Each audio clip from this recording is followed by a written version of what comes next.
మా నాన్న నెంబర్ ఎందుకు సేవ్ చేసుకోలేదు మీరు? ఫోన్లో స్టోరేజ్ లేదు. అడ్డమైన వారి నెంబర్ సేవ్ చేసుకోవడానికి స్టోరేజ్ ఉంటుంది, మా నాన్న నెంబర్ సేవ్ చేసుకోవడానికి మాత్రం స్టోరేజ్ ఉండదు మీకు. ఇప్పుడు నా ఫోన్ స్టోరేజ్ గురించి ఎందుకులే గానీ మీ నాన్న స్టోరీ ఏంటో చెప్పు. ఎందుకు కాల్ చేశాడు? అదా, పండక్కి ఊరికి రమ్మంటున్నారు. ఓ, ఇంటికి వెళ్తావా? సరే, టికెట్ బుక్ చేస్తా. ఇద్దరిని రమ్మంటున్నారు. అయితే నువ్వు మీ ఫ్రెండ్ కలిసి వెళ్ళండి, అప్పుడు ఇద్దరు అవుతారుగా. ఇద్దరు టికెట్ బుక్ చేస్తా. మన ఇద్దరిని రమ్మంటున్నారు. మన ఇద్దరిని ఊరికి రమ్మంటున్నారా? పోయినసారి పండగ చేసిన పిండి వంటలు ఇంకా అలానే మిగిలిపోయాయా? మీకు మా వాళ్ళ మీద జోకులంత పేం రాదు కదా. మీ వాళ్ళ మీద ఒక్క జోక్ వేసినానికే నువ్వు అంత ఫీల్ అవుతున్నావు. నిన్ను నాకు ఇచ్చి పెళ్లి చేసి నన్ను జోకర్ని చేశారు, దానికి నేనైతే ఫీల్ అవ్వాలి? మా వాళ్ళు ఏం చేశారండి? బంగారం లాంటి అమ్మాయిని మీ చేతిలో పెడతాను. అమ్మాయినైతే నా చేతిలో పెట్టారు, బంగారం మాత్రమే, ఇంకా పెట్టలేదు. పెడతారులేండి, ఫీల్ అవ్వకండి. నేను ఫీల్ అవుతుంది మీ వాళ్ళు బంగారం పెట్టినందుకు కాదే. లాస్ట్ టైం మీ ఇంటికి వచ్చినప్పుడు మీ నాన్న మెడలో చైన్ తీసుకొని వేసుకున్నాడు, దాన్ని ఇంకా తిరిగి ఇవ్వలే. అదేదో ముచ్చట పడి తీసుకుని ఉంటారండి, కొన్ని రోజులు వాడుకొని ఇచ్చేస్తారు. వాడుకొని ఇస్తాడో, అవసరం వచ్చిందని అమ్ముతాడు, అదే నా భయం. మా నాన్న అలాంటి వాడు కాదండి. నువ్వే చెప్పాలి మీ నాన్న ఎలాంటోడా అని. 1 year బ్యాక్ మీ నాన్న దగ్గరకు వచ్చి అల్లుడు లోన్ కావాలంటే పాపం పొలం కోసమేమో అనుకొని దగ్గరుండి నా పేరు పైన లోన్ ఇప్పించా. తీరా తర్వాత తెలిసింది ఆ డబ్బులు పొలం కోసం కాదు, కోడి పందాలు పేకాట కోసం అని. ఇంకా ఈఎంఐ కట్టలేక చచ్చిపోతున్నానే. అయినా ప్రపంచంలో మామ సొమ్ము తిన్న అల్లుని చూశాను, కానీ అల్లుడు సొమ్ము తిన్న మామని చూద్దాం ఇదే ఫస్ట్ టైం. అయినా ఏంటి అంతా మీరు పెట్టంటే మాట్లాడుతున్నారు? మా వాళ్ళు ఏం పెట్టలేదా? ఏం పెట్టారా మీ వాళ్ళు? అదే మా ఇంటిని మీ పేరు మీద కట్నం కింద రాసిచ్చారు కదా. ఇల్లు అది నానో కార్కి ఎక్కువ, మారుతి కార్కి తక్కువగా ఉంటుంది. అదో ఇల్లు, మళ్ళీ దాన్ని నా పేరు పైన రాయడం. పోయినసారి వర్షం పడ్డప్పుడు బయట ఉన్న వాళ్ళకన్నా ఇంటి లోపల ఉన్న వాళ్ళు ఎక్కువ తడిచారంటనే అన్ని బొక్కలున్నాయి మీ ఇంటికి. అంటే పెళ్లికి ముందు ప్యాచ్ వర్క్ చేయించామండి, ఇంకా ఎందుకు అలా కారుతుందో అర్థం కావట్లేదు. సైకిల్కి ప్యాచ్ లేసేవని తీసుకొచ్చి ఇంటికి ప్యాచ్ లేసే అలానే ఉంటుంది.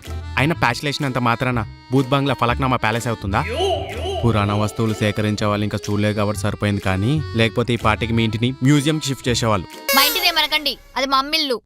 అమ్మా, కరెక్ట్ టైం గుర్తు చేసావా మీ అమ్మని. మీ అమ్మ అబద్ధాలు చెప్తే ఆడపిల్లలు పుడతారని చెప్పడానికి బెస్ట్ ఎగ్జాంపుల్. మీ అమ్మ ఆర్టిస్ట్ అయితే తను గీసిన ఆర్టే నువ్వు. అయినా మా అమ్మ అబద్ధం చెప్పిందండి మీతో. పెళ్లి చూపులప్పుడు మీ అమ్మాయికి ఇంటి పని వంట పని వచ్చా అని అడిగితే మీ అమ్మ నాప్టోల్ ప్రోడక్ట్ని నేషన్ వైజ్ అడ్వర్టైజ్మెంట్ చేసి అమ్మినట్టు నన్ను మోసం చేసి నీకు ఇచ్చి పెళ్లి చేశారే. తీరా పెళ్ళైన తర్వాత తెలిసింది కనీసం నీకు పులిహోర కలపడం కూడా రాదని. అంటే నాకు వంటరాని తెలిసి వచ్చిన వాళ్ళు వచ్చినట్టే వెళ్ళిపోతున్నారని.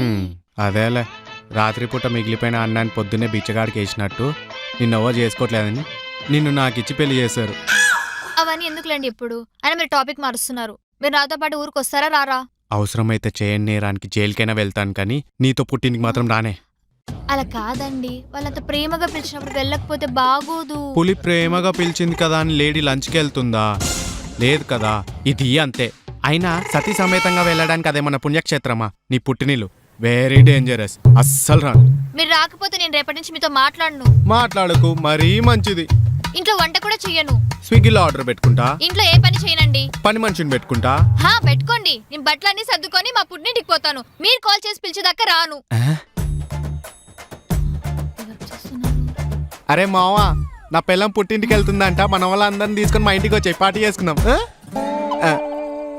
మీ మొగాలంతా ఇంతే, నేను వెళ్ళిపోతున్నాను. ఎక్కడికే? మీ ఇంటికా? కాదు, కిచెన్ లోకి. ఇంట్లో పనుంది. ఊరికి రావాలంట.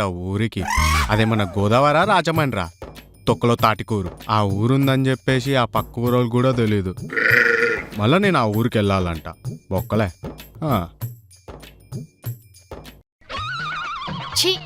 వీడికి ఇలా కాదు, వీడికి మా అమ్మే కరెక్ట్. ఈ ఫోన్ ఏది?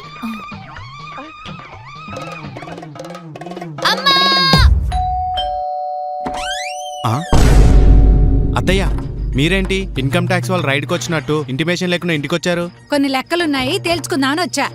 లెక్కలా? కొంపతీసి ఇక్కడ ట్యూషన్ గాని పెడుతున్నారా? లెక్కల సంగతి తర్వాత గాని ముందు లగేజ్ ఉంది, తీసుకొనిరా. సరే అత్తయ్య. సరే అత్తయ్య గారు. అన్నట్టు ఆ క్యాబ్ వాడికి డబ్బులు ఇవ్వాలి, ఇచ్చేసిరా. సరే అత్తయ్య. అన్నట్టు నాకు టిప్స్ ఇవ్వటం అలవాటు, ఆ క్యాబ్ వాడికి టిప్ ఇచ్చిరా. సరే అత్తయ్య గారు. అన్నట్టు ఎండన పడి వచ్చాను, నాకు చల్లగా కోకోనట్ వాటర్ కూడా తీసుకొనిరా. నీ డబ్బులు కావుగా, ఎన్నైనా అడుగుతావు. ఏడోకు ఎందుకే ఏడుస్తావు? నిన్ను స్కూల్కి పంపించినా ఏడుస్తావు, పెళ్లి చేసి అత్తారింటికి పంపించినా ఏడుస్తావు. ఎలానే నీతో? అది కాదమ్మా, పండక్కి ఊరికి వెళ్దామని అడిగితే నేను రాను, నువ్వు కూడా వెళ్ళకు, ఇంట్లో నుంచి కాలు అడుగు బయట పెడితే కాలు నరికేస్తా అన్నాడమ్మా. అందుకే కదా నేనొచ్చింది. అల్లుడితో కాటాడుకుంటా. నువ్వేం బాధపడకు, పదా. సరే అమ్మా.